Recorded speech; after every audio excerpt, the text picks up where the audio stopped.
moving to next topic, that is passing arguments to a function. When the user defined function is called, the values are transferred from calling function to call function. These values are called as arguments. So in Python programming there are four types of arguments. First one is your required arguments, second one is your keyword arguments, third one is your default arguments, and the last is variable length arguments. So let's discuss one by one. First of all, required arguments. So as the name applies, required arguments, it means required arguments are mandatory for the function call. Okay, so first the required argument should be listed, then the default argument should be listed. If you are using required and default argument in a program, then you should first define the required argument and then define the default argument. So here I have shown an example. Let's see here I used a function named def. With the help of def keyword I have declared a function name is sum. In this, the first variable a is your required variable, required argument, and the b is your default value. Default value means in next sessions, in further slides we will discuss what default arguments are. Default argument means if user not provide a value, then that particular value is taken for processing. So in this program, here I am declaring a function named sum with one required argument and one is your default argument with value 10.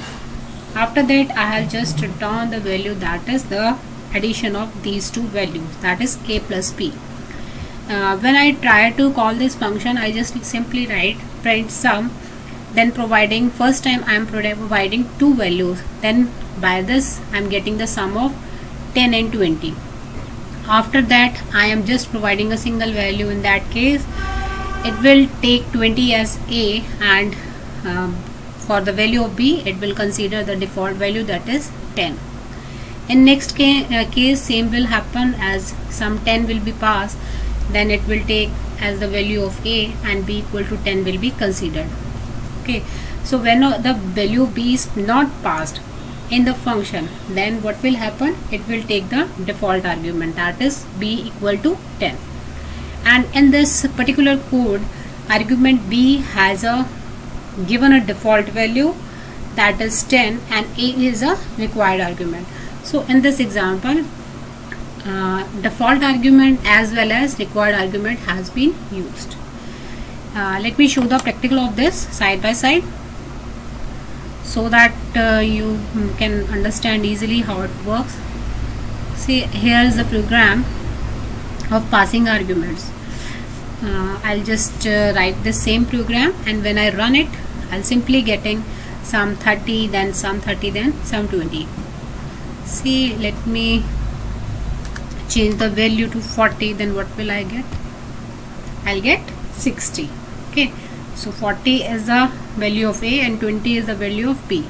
If I'll not pass this value in the further cases, that simply I am just using a single value, that means it will take the default value of argument b. Okay, so next move to default argument values. What are default argument values? See, default argument is what?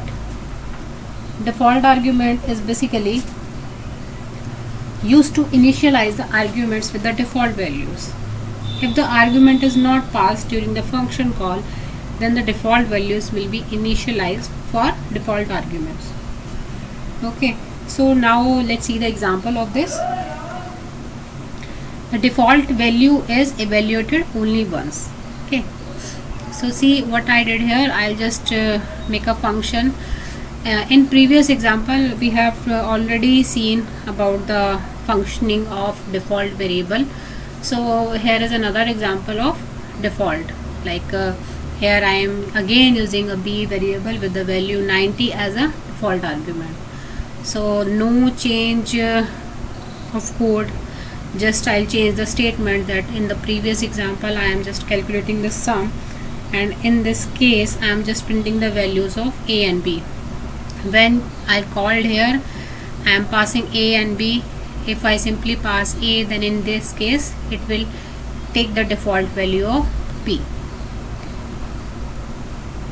Next is a default arguments case with the mutable object. If you want to use default values with mutable objects such as list, directory, and or more instances of like classes, etc. So how to use that? See, in this example what I did here, just I simply use a function that is f1 or function 1, then I'm using a b variable, then a list. Okay, so here I'm using in this l dot append. So you know append method is basically used to add values at the end. So at the end of this statement I'll just write return l. See, here I'm using return statement again and again. So let me tell you first about what is return statement. So return statement is used to return the values from the user defined function to the calling statement. So for this purpose, return keyword is used to return the values. Okay, so move to next. Let's understand this function, how it works. Let me show you the example. So here is the example, how default values work with mutable object. See how it works. When you first call fun and the value pass Neha, then only Neha is printed. Then further Megha, as I am using append function here, so in previous list it will add the Megha. Okay, so by this way different values are append in this function that is named fun. So here is the functioning of default values with mutable object. Now next is keyword arguments. So next is your keyword argument. It is the third one. Keyword arguments are related to your function calls. So let's see. Keyword arguments can be recognized based on the keywords. These arguments do not follow their positions, that is, the position of arguments can be varied.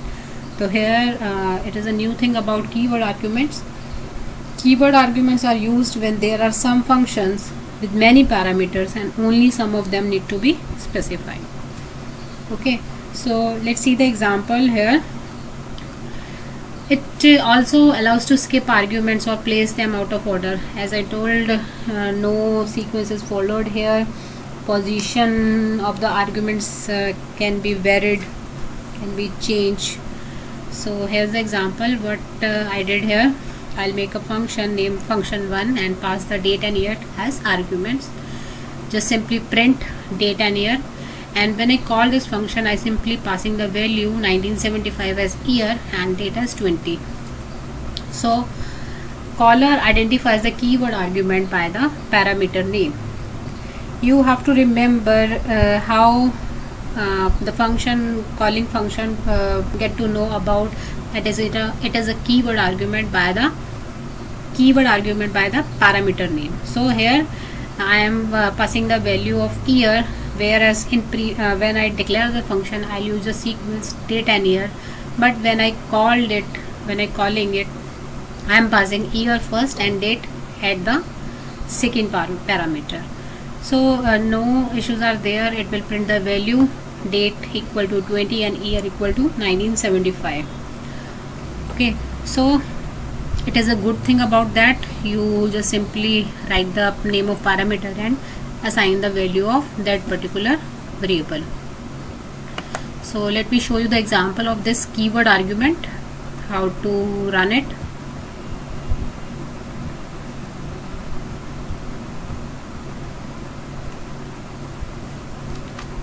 It's the example of keyword argument. So simply I'm running. Okay, same we use a different program. I am defining a function with two parameters, that is x and y. Okay, then simply I am just adding x plus y and print value of x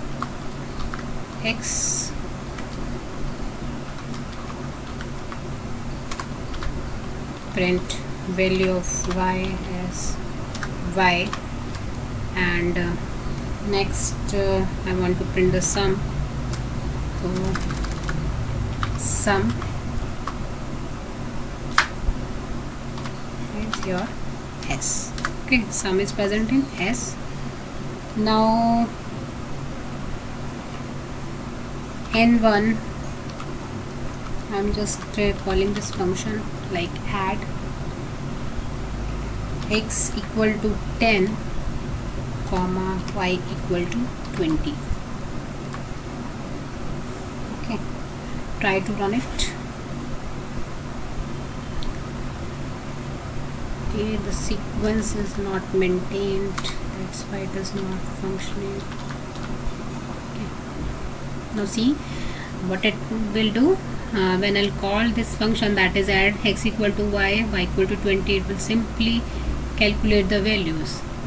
Okay, if I change the order, that add x, firstly I am passing y, then x, then what will happen? Again it is functioning. Okay, so sequence is now, if sequence is not sequence, we can change the sequence as well in default arguments, sorry, in keyword arguments. So here is all about keyword argument. Now move to next, that is your